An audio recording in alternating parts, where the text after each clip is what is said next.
Hello guys, कैसे हैं आप लोग? आई होप आप लोग सब अच्छे होंगे। इस वीडियो में हम बात करेंगे राष्ट्रीय खेल दिवस की। आज 29 अगस्त है और आज ही के दिन जो है राष्ट्रीय खेल दिवस पूरे देश में हमारे मनाया जाता है। तो ये राष्ट्रीय खेल दिवस क्यों मनाया जाता है, इसके पीछे का इतिहास हम आपको इस वीडियो में बताएंगे। तो शुरू करते हैं। तो गाइस, राष्ट्रीय खेल दिवस जो है 29 अगस्त को, जैसा कि आप जानते हैं, मनाया जाता है। और इसी दिन जो है भारत के महान field hockey player major Dhyan Chand का जन्म होता है। तो इसी दिन जो है हम भारतीय खेल दिवस मनाते हैं। अ, अब हम बात करेंगे मेजर ध्यानचंद की कि आखिर मेजर ध्यानचंद कौन थे। तो जैसे कि मैंने आपको बताया कि वो एक महान हॉकी प्लेयर थे जिनका जन्म 1905 को 29 अगस्त 1905 को इलाहाबाद में हुआ। तब जो है इलाहाबाद ही कहते थे, अब प्रयागराज जरूर नाम हो गया। तो इलाहाबाद में उनका जन्म हुआ और वे जो है एक सैनिक परिवार में उनका जन्म हुआ। उनके पिताजी सैनिक थे और जो उनके भाई थे रूप सिंह, वो भी एक हॉकी प्लेयर थे और बहुत महान हॉकी प्लेयर वो थे। तो क्योंकि उनके पिताजी जो है आर्मी में थे, तो अलग अलग शहरों में उनका जो है ट्रांसफर होते रहता था और वो भी मूव करते रहते थे इधर से उधर। तो फाइनली वो लोग जो है झांसी, जो उत्तर प्रदेश में पड़ता है, वहाँ जो है सेटल हुए। तो जो मेजर ध्यानचंद है, वो 17 साल की उम्र में उन्होंने जो है इंडियन आर्मी ज्वाइन करी। और ख़ास बात यह है कि जब इंडियन और आर्मी उन्होंने ज्वाइन करी, उस समय उनका जो है वो 17वां बर्थडे अपना मना रहे थे, अपना जन्मदिन मना रहे थे। 19 माफ़ कीजिए 29 अगस्त 1921 को। तो तब एज़ अ सिपाही वो आर्मी में भर्ती हुए थे। और अ, 1922 से लेकर 1926 तक जो आर्मी में खेल होते थे हॉकी से रिलेटेड, तो उसमें वो पार्टिसिपेट करते थे। उसके बाद तो बहुत ही अहम चीज़ें जो है उनकी लाइफ में हुई। सबसे पहले तो जब इंडियन आर्मी के लिए वो हॉकी के लिए चुने गए, न्यूजीलैंड को टूर जाने वाला था, तो उस पे वो चुने गए। और अपने जो है वहाँ अपने साथियों के साथ वो जो है न्यूजीलैंड टूर पे गए, जहाँ जो है अच्छा प्रदर्शन जो है इंडियन हॉकी ने वहाँ करा। तो जैसा कि आप जानते ही हैं कि तब हम ब्रिटिश रूल में थे, तो हम इंडिपेंडेंट तो थे नहीं।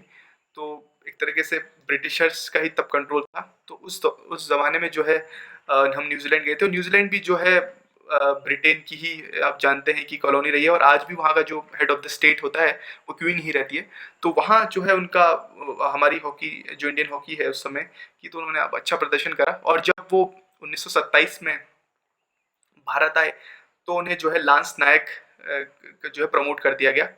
उसके बाद एक और महत्वपूर्ण इवेंट इवेंट हुआ 1928 में, जब एम्स्टर्डम में ओलंपिक्स हुए। तो हम जानते हैं कि ओलंपिक्स एक बहुत इंपॉर्टेंट इवेंट होता है। तो हमारी ब्रिटिश जो कॉलोनी थी, तो यहाँ से कुछ सदस्य गए और हॉकी टीम हमारी वहाँ खेला, हॉकी टीम ने। और तब जो है एक बहुत इंपॉर्टेंट इवेंट रहा, जब हमने वहाँ पहली बार गोल्ड मेडल जीता किसी भी ओलंपिक इवेंट में भारत ने। और ये जो है इसमें मेजर ध्यानचंद का शानदार प्रदर्शन रहा। टोटल भारत ने वहाँ 29 गोल जो है करे थे पूरे उस टूर्नामेंट, उस ओलंपिक के दौरान 1928 के, जिसमें से 14 गोल जो है मेजर मेजर ध्यानचंद ने किए। तो एक बड़ी उपलब्धि जो थी ये थी, और तब जो है उनका नाम फिर आने लगा। उसके बाद 1932 की बात करें तो 1932 में जब ओलंपिक्स हुआ, वो लॉस एंजलिस में हुआ। लॉस एंजलिस जो है एक बहुत ही फेमस जगह है यूनाइटेड स्टेट्स ऑफ अमेरिका में, बहुत फेमस सिटी है। तो वहाँ ओलंपिक्स हुए। वहाँ भी भारत ने दोबारा गोल्ड जीता, और इस बार उनके भाई रूप सिंह और उन्होंने जो है टोटल लगभग 25 गोल एक साथ मारे पूरे टूर्नामेंट में। तो उससे भी जो है काफ़ी उन्हें पहचान मिली। फिर अगर 1936 की बात करें, तो वहाँ जो है सबसे ज़्यादा जो चर्चित, जो उनके जीवन काल में जो समय रहा वो, और जिसकी कई बातें जो है हमें सुनाई भी जाती है, हम सुनते हैं काफ़ी।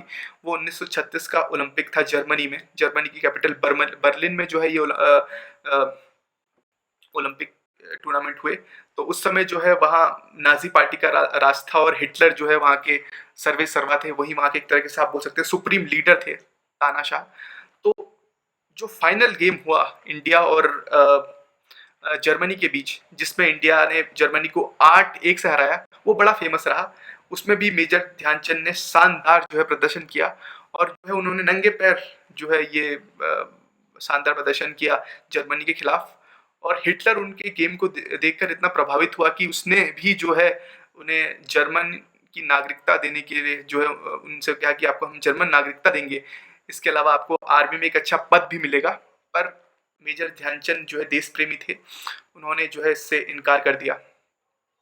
तो ये 1936 की बात है। और मैं आपको बता दूं कि 1928 का एम्स्टर्डम ओलंपिक्स हो या 1932 का आपका लॉस एंजलिस ओलंपिक्स हो या 1936 का आपका बर्लिन ओलंपिक्स हो, इन तीनों ओलंपिक्स में जो है भारत एक भी गेम नहीं हारा। इन तीनों ओलंपिक्स में भारत ने पूरी तरीके से अपने अपोजिशंस को हराया और उन्होंने गोल्ड मेडल जीता।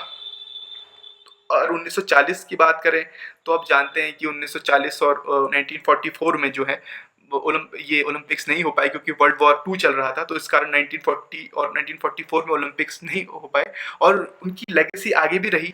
1948 में भी हमने गोल्ड मेडल जीता, 1952 में भी हमने गोल्ड मेडल जीता, 1956 में भी हमने गोल्ड मेडल जीता। तो 1928 से 1956 तक हम जो है अनडिफिटेड रहे, हमने एक मैच भी नहीं हारा। तो ये एक आप लेगेसी देख सकते हैं उनके बाद जो रही। वहीं मेजर ध्यानचंद की बात करें तो 1936 के बाद जो है फिर क्योंकि देखिए 1940 और 1944 में तो ओलंपिक्स हो नहीं पाए, लेकिन वो उन्होंने आर्मी में अपनी सर्विस जारी रखी और लगभग 34 इयर्स तक उन्होंने अपनी आर्मी सर्विस दी, आर्मी में अपनी सर्विस दी। और 1956 29 अगस्त 1956 को जो है वो रिटायर हुए। उसके बाद जो है उन्हें जो है पद्म भूषण से भी सम्मानित किया गया और वो कोचिंग भी देते थे काफ़ी जो है जो यंग लोग हैं तो उन्हें कोचिंग भी देते थे। लेकिन जो उनकी लेटर लाइफ रही वो अच्छी नहीं रही, गरीबी में वो काफ़ी वो जूझा उन्होंने। और 4 दिसंबर 1979 को, माफ़ कीजिएगा 3 दिसंबर 1979 को एम्स में जो है उनका निधन हो गया, तो जो मतलब एक 74 साल की आयु में। तो एक लेजेंड जो है हमारे सामने वो नहीं रहे। तो ये उनकी हिस्ट्री है। तो कहीं न कहीं हम जो है ये कह सकते हैं कि किस तरीके से हम अपने लेजेंड्स को ट्रीट करते हैं, कहीं न कहीं ये सही नहीं है। शायद आज का दौर होता तो मे बी कुछ और बात होती, लेकिन गरीबी से उनकी डेथ हुई और जब सबसे ज़्यादा सरकार की जो है उन्हें मदद करनी चाहिए थी सरकार ने उनकी, तो वो नहीं की गई। तो ये कहीं न कहीं एक दुर्भाग्य की बात है और बहुत कई बार उनका नाम आता है कि भारत रत्न उन्हें मिलना चाहिए पोस्टह्यूमसली। आप क्या सोचते हैं इस बारे में? आप ज़रूर इस पर कमेंट बॉक्स पर बताइएगा। वहीं अगर हम बात करें तो कुछ चीज़ें उनके नाम से हुई है, जैसे राजीव गांधी खेल रत्न की बात करते हैं तो उन्हें मेजर ध्यानचंद खेल रत्न का नाम दिया गया है, जो स्पोर्ट्स में सबसे बड़ा अवार्ड देती है गवर्नमेंट ऑफ इंडिया हमारी। तो वो कहीं न कहीं एक उनके उनके उन्हें ऑनर करने के लिए आई थिंक ये एक बड़ी बात है। और देखिए हमें उन्हें याद रखना चाहिए क्योंकि वो आप कह सकते हैं कि जैसे बॉक्सिंग में मोहम्मद अली का स्थान है, वैसे ही फील्ड हॉकी में जो है मेजर ध्यानचंद का स्थान है, इसमें कोई डाउट नहीं है। तो कहीं न कहीं हमें जो है उनका सम्मान करना चाहिए। और केवल देखिए भारत में एक क्रिकेट को ही एक बहुत बड़ा गेम माना जाता है, तो क्रिकेट को हम कहते हैं कि रिलीजन है, सचिन हमारे गॉड हैं, हम इस तरीके से बोलते हैं।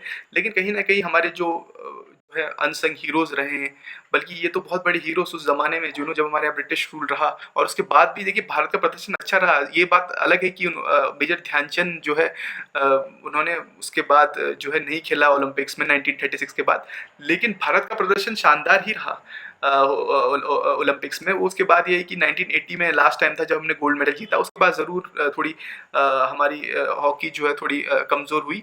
लेकिन धीरे-धीरे देखिए हम सपोर्ट करेंगे तो ये हम पे भी निर्भर करता है और गवर्नमेंट के साथ-साथ ये हम सबका एक दायित्व है कि केवल हम एक ही स्पोर्ट्स पर फोकस ना करके और भी स्पोर्ट्स पर फोकस करें। जैसे चेस में हम विश्वनाथ आनंद को याद करते हैं, दौड़ की जब हम बात करते हैं तो हम मिल्खा सिंह को याद करते हैं, माफ़ कीजिए।